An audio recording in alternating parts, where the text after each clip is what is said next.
Baik, Bapak-Bapak, Ibu-Ibu, selamat sore. Terima kasih untuk Majelis Jemaat dan panitia yang meminta saya untuk men-share bagi calon atau penambahan majelis di POUK Larangan Indah.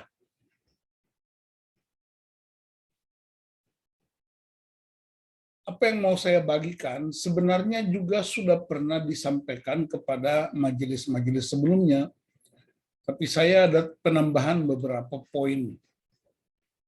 Nah, mari kita pelajari bagaimana pembentukan karakter seorang pelayan Tuhan.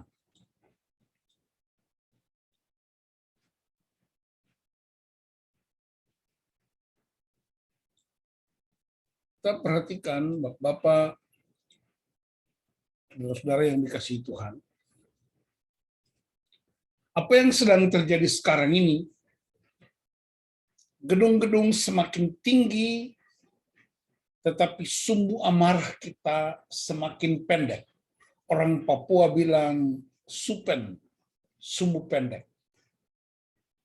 Tersedia makin banyak kemudahan, tetapi waktu kita semakin singkat. Pengetahuan semakin bertambah, tetapi kemampuan kita menilai semakin tumpul. Rumah-rumah semakin mewah, namun keluarga-keluarga semakin berantakan. Kita berusaha mencegah polusi udara, tetapi membiarkan jiwa-jiwa kita tercemari oleh berbagai macam virus. Kita berjalan sampai ke bulan, namun tidak pernah mengunjungi tetangga. Alasannya COVID. Orang kalau ke gereja, alasannya COVID. Tapi kalau ke pesta, kok enggak ada COVID-nya. Tahun-tahun kehidupan kita bertambah, namun tahun-tahun itu makin tidak terasa hidup. Bayangkan kita sudah masuk lagi akhir 2021, dan usia kita semakin meningkat. Ada yang sudah 50, 60, 70. Yang membuat saya heran bin ajaib, orang sudah usia 60 tahun masih terus dikonseling. Dikonseling juga sama hamba-hamba Tuhan yang relatif masih umur di bawah 30 tahun. Jadi progres kemajuan macam apa dari pertumbuhan iman kita? Mari kita periksa apa yang perlu ditaburkan. Taburkan pemikiran, Anda akan menuai tindakan. Taburkan tindakan, Anda akan menuai kebiasaan. Taburkan kebiasaan, Anda akan menuai karakter. Taburkan karakter, Anda akan menuai tujuan hidup. Sekarang Bapak Ibu, para majelis, tolong jawab pertanyaan-pertanyaan ini dalam hati. Setiap saya baca, langsung direnungkan saja, dipikirkan sebenarnya ada soal apa. Apakah keluarga Anda kadang-kadang mengalami ketegangan atau masalah? Apakah sifat atau perilaku anggota keluarga lain yang membuat Anda menjadi kesal? Apakah Anda senang menumpuk berbagai barang di kamar atau di sekitar rumah Anda? Apakah Anda pernah berandai-andai menjadi anggota keluarga lain? Atau bahkan ingin pindah gereja? Apakah Anda kesulitan mempertahankan jadwal kegiatan harian? Apakah Anda sulit berkumpul keluarga walau hanya sekedar makan bersama? Tolong direnungkan secara pribadi dan sebentar kita akan share bersama. Nah, Bapak Ibu, dalam pelatihan karakter, puncak gunung es yang kelihatan ini namanya personality. Dan itu hanya 5%. Banyak orang tertarik dengan seseorang karena penampilannya.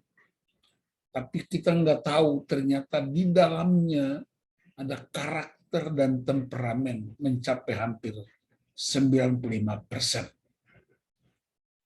Kita ingat peristiwa ketika Tuhan menyuruh Nabi Samuel untuk datang mengurapi seorang anak Isai di Bethlehem.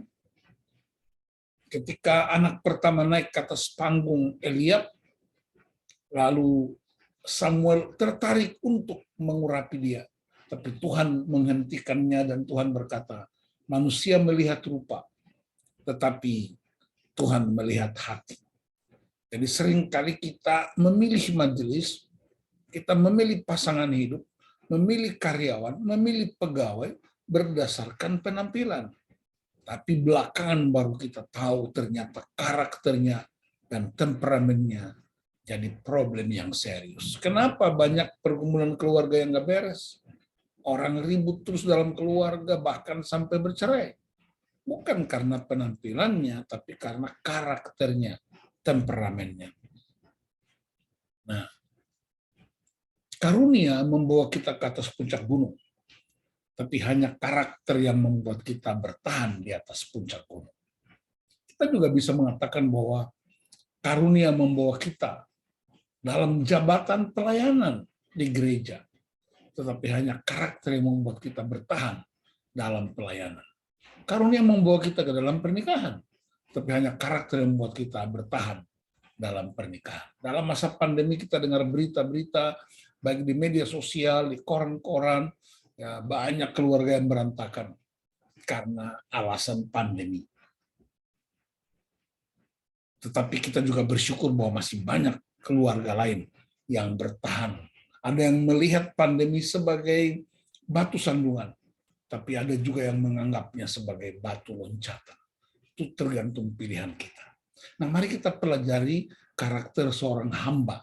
Bagaimana seorang hamba yang luar biasa dipakai Tuhan oleh tuannya.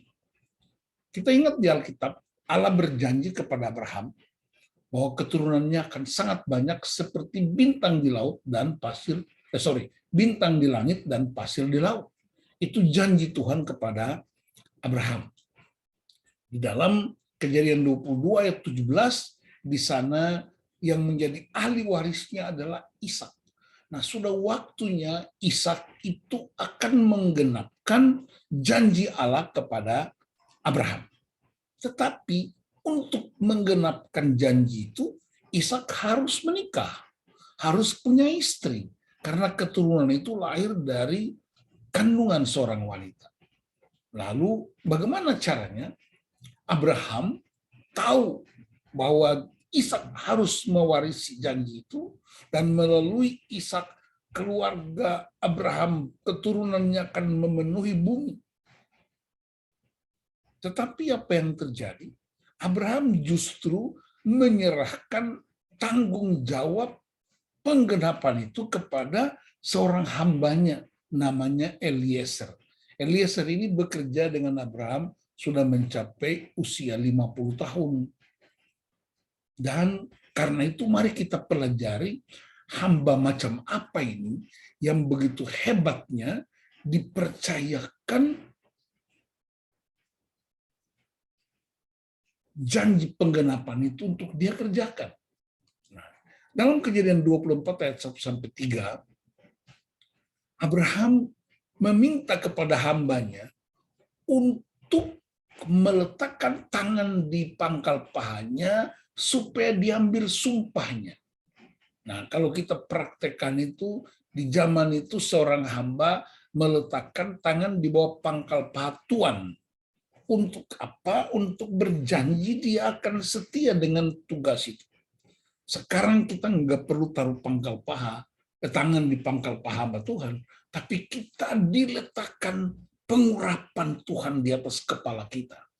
Kadang-kadang saya sedikit agak heran dan bingung, orang kok bersedia untuk ditumpangi tangan di kepalanya, bersedia untuk melakukan pekerjaan Tuhan, tapi dalam praktek selanjutnya justru banyak memberontak dan melawan otoritas-otoritas yang Tuhan berikan.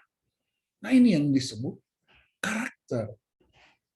Karena itu yang pertama kita pelajari, yang pertama karakter yang patut kita pelajari adalah karakter kesetiaan, dapat dipercaya.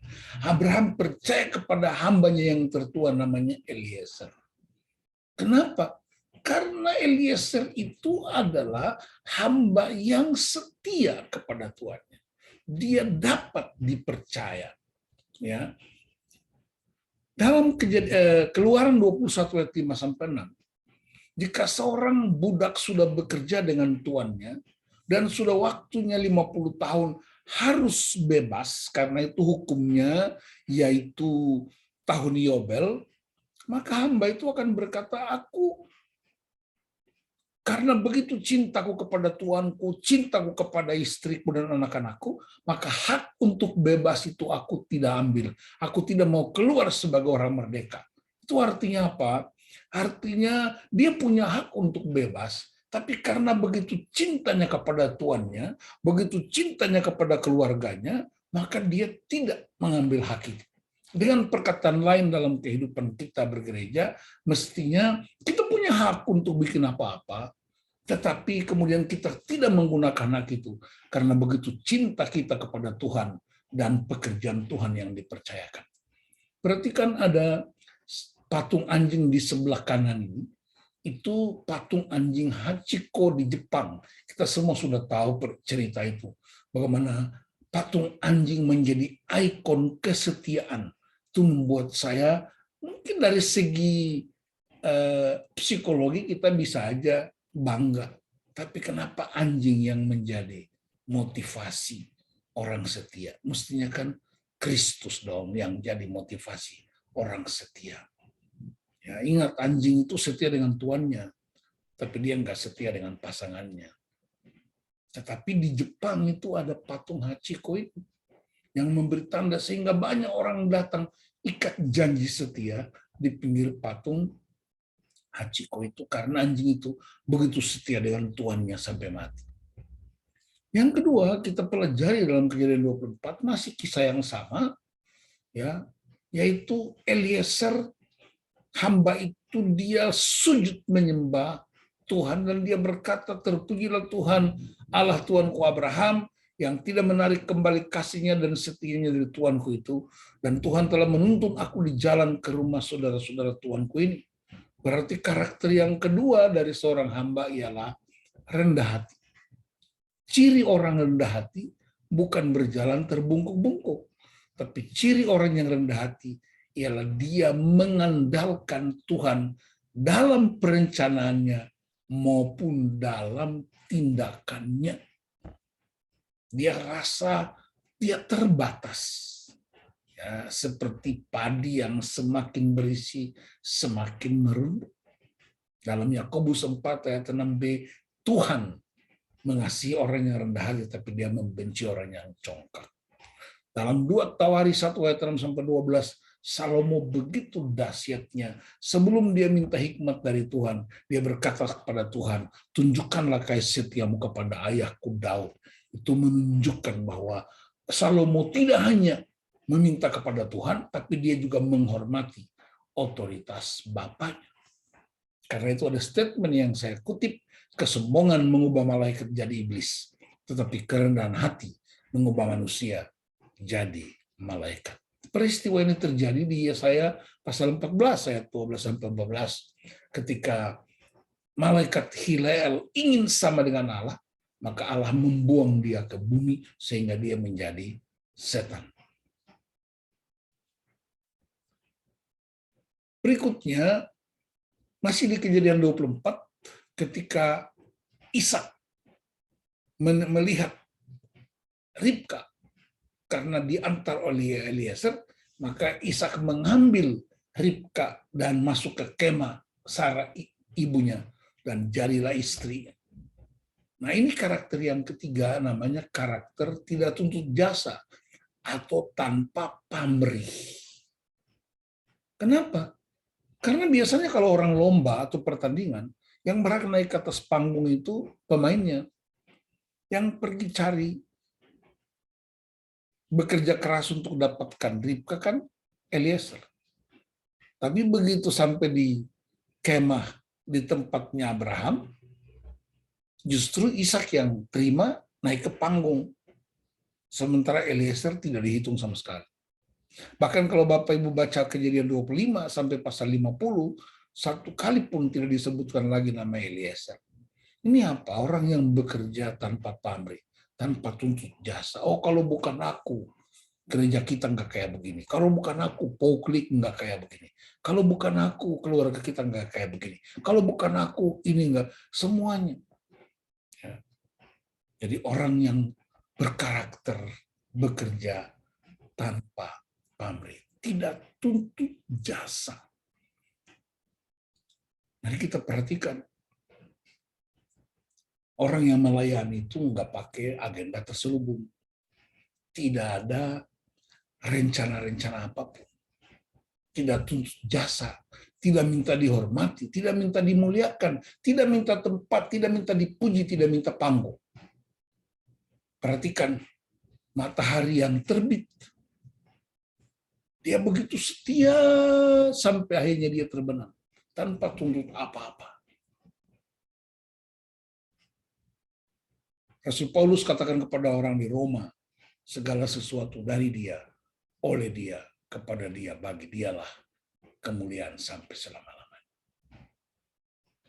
Nah, pertanyaannya ialah, di manakah kita mulai pembentukan karakter itu? Paling utama yang pertama ialah di dalam keluarga. Bukan di gereja, bukan di kantor, bukan di pelayanan. Pembentukan pertama dan utama di dalam keluarga. Bahkan dalam Kejadian pasal 1, Tuhan mulai dengan apa? Keluarga. Allah menciptakan manusia menurut gambar dan rupanya, dan kemudian dia beri ruang untuk Hawa dan mereka berkeluarga. Dibentuklah value di situ. Dalam perjalanan orang Israel, Tuhan perintahkan dalam Ulangan pasal 6 ya. Dengarlah hai orang Israel, Tuhan itu Allah kita, Tuhan itu Esa. Ajarkanlah dalam seluruh aspek kehidupan manusia. Jadi kalau keluarga berantakan, percaya saya, pelayanan pasti nggak ada dampaknya. Karena accountability pelayanan seorang hamba Tuhan, apakah dia pendeta, penatua, diaken, sebenarnya adalah keluarga menjadi accountability. Lembaga pertama di dunia itu keluarga, bukan gereja, bukan bangsa. Kalau gereja itu baru dimulai di Keluaran pasal 19 ketika Israel keluar dari Mesir. Gereja itu baru dimulai ketika Yesus mengucapkannya itu kepada murid-murid. Gereja baru mulai ketika Pentakosta terjadi, Kisah Para Rasul. Tapi lembaga pertama itu adalah keluarga.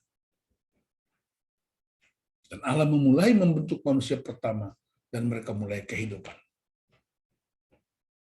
Yang ketiga, ada perintah untuk mengelola dan bermultiplikasi. Dan yang keempat, gambar dan rupa Allah. Nah, gambar dan rupa Allah itu siapa? Kristus. Sehingga kita terlatih untuk menuju keserupaan dengan karakter Kristus. Makanya di gereja karakter hamba Tuhan, pelayan harus beda dengan orang di luar. Kita belajar dari karakter Kristus. Filipi 2 ayat 5-11. Hendaklah kamu dalam hidupmu bersama menaruh pikiran dan perasaan yang terdapat juga dalam Kristus Yesus. Yang walaupun dalam rupa Allah tidak menganggap kesetaraan dengan Allah itu sebagai milik yang harus dipertahankan, melainkan telah mengosongkan dirinya sendiri dan mengambil rupa seorang hamba dan menjadi sama dengan manusia. Dan dalam keadaan sebagai manusia, ia telah merendahkan dirinya dan taat sampai mati, bahkan sampai mati di kayu salib. Nah, Bapak, Ibu, firman Tuhan itu nggak perlu rumit ditafsirkan. Udah sangat jelas. Yesus Tuhan dan Juru Selamat dunia. Dia bersedia untuk melakukan itu. Nah, kita seringkali melihat jabatan di gereja itu prestise. Padahal jabatan di gereja itu kan budaknya Tuhan. Hamba. Orang jadi budak di istana presiden aja senang. Ini kita kan budak untuk Tuhan. Masa nggak ada bangga-bangganya? Nah, puncak dari semuanya itu apa? Salib Kristus. Pertanyaannya sederhana. Kita mau bawa keluarga kita dan gereja ke salib itu, atau kita mau salibkan keluarga kita atau gereja kita? Kita yang menjawab itu. Karena Tuhan Yesus memberkati Bapak, Ibu-ibu menjadi hamba-hamba Tuhan yang tidak sekedar berjabatan, tapi sungguh-sungguh karakternya karakter seorang hamba yang dapat dipercaya, yang rendah hati, tapi juga yang bekerja tanpa pamrih. Kita berdoa untuk firman Tuhan. Bapa, terima kasih firman-Mu. Hamba-Mu ini terbatas, tapi biarlah kebenaran ini menolong para pelayan Tuhan untuk menangkap pentingnya mereka dipanggil menjadi pelayan di dalam gereja Tuhan. Dalam nama Yesus Kristus. Haleluya. Amin.